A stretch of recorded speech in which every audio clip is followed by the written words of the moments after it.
Ramogi gi weche mamoko manyien kamoro ni jatend piny Kenya William Ruto omedo golo chung' motegno ni sirkal ok bi chiwo thuolo mar mosruok kod kweth mar Azimio la Umoja One Kenya kaka yor pogo sirkal gi ediere.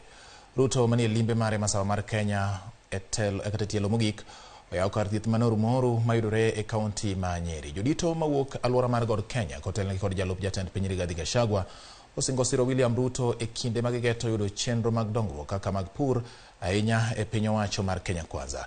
Jodito go nyonore ni kweth mar Azimio ok bi thung'o sirkal kod weche mag twak ma ok nyal kelo dongruok ne piny Kenya.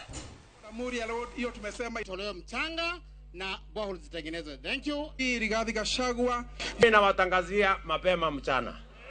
Hii ya hasla hii. Hiyo wasahau na wasahau.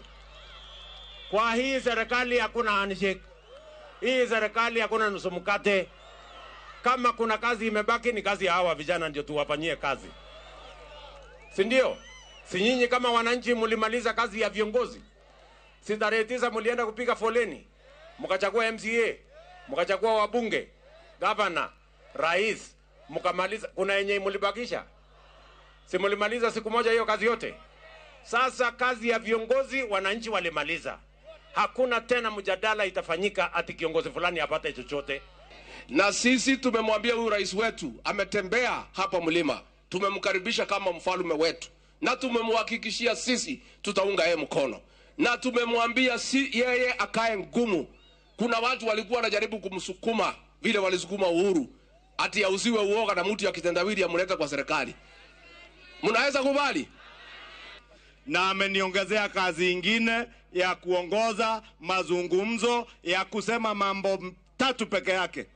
Jambo la kwanza, mambo ya fujo, ya vita na vurugu, ya maandamano ya fujo, hakuna Kenya tena. Jambo la pili na muhimu zaidi, mambo ya nusu mkate na handshake na cooperation na kunusa serikali na kukaribia serikali, hakuna. Wadhi nyime jatend piny Kenya